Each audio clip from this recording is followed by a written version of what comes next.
संसदेतला गदारोळ 14 दिवसांनंतरही कायम आहे।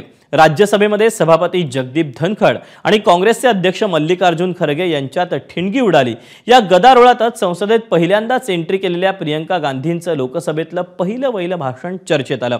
संविधान, मणिपूर, राजकीय फोडाफोडी, ईव्हीएम या मुद्द्यांवरून प्रियंका गांधींनी मोदी सरकारला धारेवर धरलं।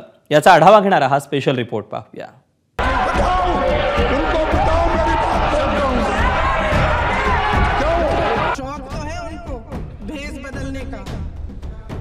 लेकिन ना जनता के बीच जाने की हिम्मत है और ना आलोचना सुनने। संसदेच्या हिवाळी अधिवेशनाचा आजचा दिवस अतिशय गरमागरमीचा ठरला। राज्यसभेमध्ये अविश्वास प्रस्तावावरून जोरदार गदारोळ झाला। उपराष्ट्रपती आणि राज्यसभेचे सभापती जगदीप धनखड आणि विरोधी पक्षनेते मल्लिकार्जुन खरगे यांच्यात खडाजंगी पाहायला मिळाली। उपराष्ट्रपती म्हणाले, मी शेतकऱ्याचा मुलगा आहे, तर खरगे म्हणाले, मी कामगाराचा मुलगा आहे। आज झोपण्याआधी चिंतन मनन करा असा सल्ला सुद्धा उपराष्ट्रपती धनखड यांनी खरगेंना दिलाय। अगर आप देखिए, मुझे आप बार-बार वो लोग बोल रहे हैं एक किसान का बेटे का इंसल्ट कर रहे हैं। मैं उनको कहता हूँ, अरे मैं तो किसान मजदूर का बेटा हूँ। मैं कहूँगा आप पर्पजली उनको एनकरेज कर रहे हैं। नहीं तो बताओ, उनको बताओ, मेरी बात बोलता हूँ। इकडे राज्यसभेत उपराष्ट्रपती धनखड आणि विरोधी पक्षाच्या नेत्यांमध्ये शाब्दिक चकमक सुरू होती, तर तिकडे लोकसभेतही घडामोडींना वेग आला होता। काँग्रेसच्या खासदार प्रियंका गांधी वाड्रा यांनी लोकसभेतलं आपलं पहिलं भाषण केलं।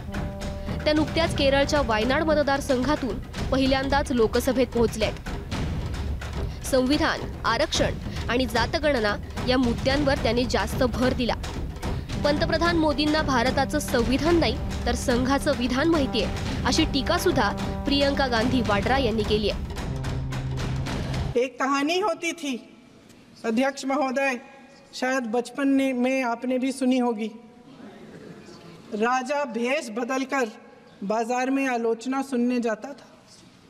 ये सुनने जाता था कि प्रजा मेरे बारे में क्या कह रही है, मैं सही रास्ते पे चल रहा हूँ कि नहीं।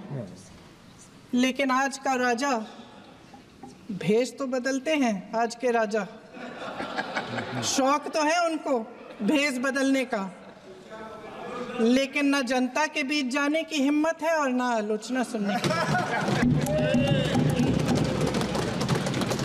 प्रियंका गांधींच्या पहिल्या भाषणावर त्यांचे बंधू खासदार राहुल गांधी फारच प्रभावित झाले। त्यांनी आपल्या बहिणाबाईंची स्तुती करायला शब्द आखडते घेतले नाहीत। सोबतच प्रियंका गांधींच्या मातोश्री सोनिया गांधी आणि पती रॉबर्ट वाड्रा यांनीही भरभरून कौतुक केले। जो प्रियंका जी मैम एक्सेलेंट, जो Priyanka ji ma'am excellent, wonderful speech, better than my maiden speech, let's put it like that। मैं बहुत खुश हूँ, बहुत उन्होंने स्पष्ट बोला, बहुत क्लियर बोला। जो भी उनका अनुभव पूरे देश में रहा है उन्होंने उसकी जिक्र की। जितनी मुश्किलें लोगों ने सही हैं उसके बारे में उन्होंने अपनी स्पीच में बोला, और उन्होंने ये कहा कि संविधान की बहुत वही हिम्मत देती है हर नागरिक को, और ज़रूर लोकसभा चलनी चाहिए और जो डिबेट ऑपोजिशन चाहती है वो होनी चाहिए। या हिवाळी अधिवेशनात संसदेच्या दोन्ही सदनात कामकाज काही काळ सुरू तर काही काळ स्थगित असं सुरू आहे। चर्चा जनहिताची दूरपर्यंत कुठेही दिसत नाहीये। त्यात विरोधी पक्षांनी उपराष्ट्रपतींनाच हटवण्यासाठी अविश्वास प्रस्ताव आणलाय। असा प्रस्ताव आणण्याची भारताच्या संसदीय इतिहासातली ही पहिलीच वेळ, त्यामुळे आलेली कटुता सुद्धा उर्वरित अधिवेशन काळात पाहायला मिळेल हे नक्की। ब्युरो रिपोर्ट, एबीपी माझा। एबीपी माझा, उघडा डोळे बघा नीट।